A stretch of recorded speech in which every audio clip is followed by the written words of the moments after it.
Здравейте! Вие сте в YouTube канала на платформата Спортен календар. В рубриката SOS Рехабилитация аз съм Станислава Андонова. Днес ще продължа за сърдечните операции. Миналия път ви казах, че след третия месец могат да вдигат 5 кг, двете ръце хванати, а ако е в едната или в другата, разделени поравно. След края на първия месец могат само 1 кг тук, 1 кг тук да държат. Ако се наложи някаква чанта.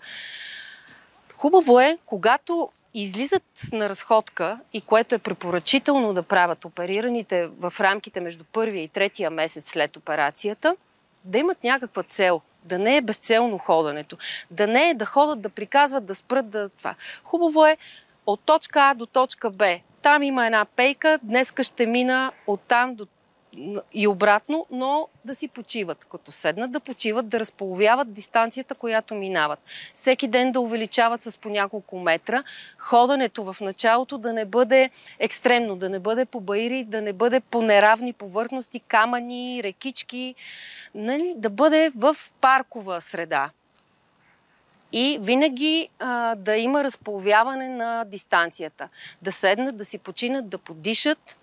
Ако трябва и да почетат 2 реда, да станат и да се върнат. Всеки ден това се увеличава. Казах, че всеки път, всяко натоварване започва с дълбоки вдишвания и издишвания. Това е задължително. Носят си коланите 3 месеца. Другото важно нещо е, че поне 2 месеца, а за жените с остеопороза 3 месеца е абсолютно противопоказно лежането на една страна в леглото. Да, мъчително е, но се свиква. Оперираните трябва да лежат само по гръб. Само по гръб. Такива движения, като слагане на ръце зад главата с свити лакти, също са противопоказани, за да не се пропълва гръдната стена. Лежане по гръб, може книга, може всичко, но носене на колан, даже на хора с остеопоротични стерноми, с напреднала остеопороза при пълни жени с огромни гърди, колана се носи и докато спят. И докато спят, точно за да ги предпазва, просто той им напомня да не се въртат наляво и надясно. Много е важно това. Изключително важно. Но през това време трябва да се излиза, да се ходи. Казахме, че най-достъпният начин е да се тренират стълби, като всеки ден се увеличават стълбите и ако усетят някакво задъхване. Не бива да бъде до преумора и до силно задъхване, изпотяване, такива симптоми, ако получат моментално, прекъсват заниманието. Хубаво е в началото на площадката междинната да има едно столче, за да може, когато премине малко по-голям брой стъпала, да седне, да си почине, да вдиша и издиша дълбоко и да се върне обратно. За тези, които са по-напреднали и вече правят по-големи разходки, колкото и да са напреднали, колкото и да са ходили и да увеличават ходенето, най-много да увеличат наклона, да минат вече по тротуари, по улици и да има лек наклон. Т.е. над 7 градуса наклон говорим.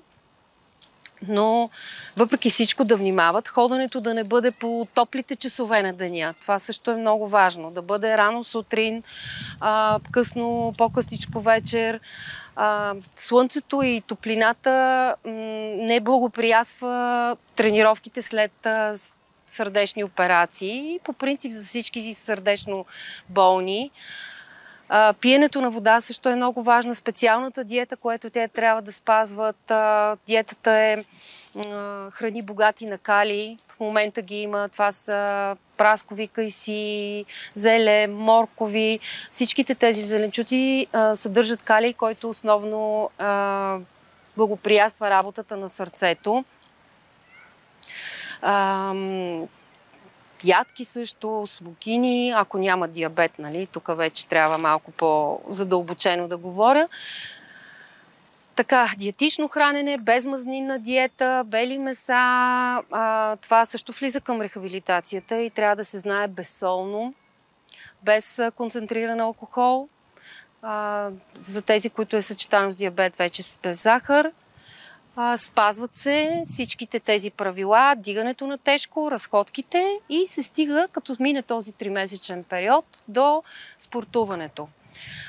Спортуването, който се е занимавал с спорт, той ще иска пак да си го прави и е хубаво да го прави, но като цяло се препоръчват така наречените циклични спортове, където има равномерно повтарящ се ритъм.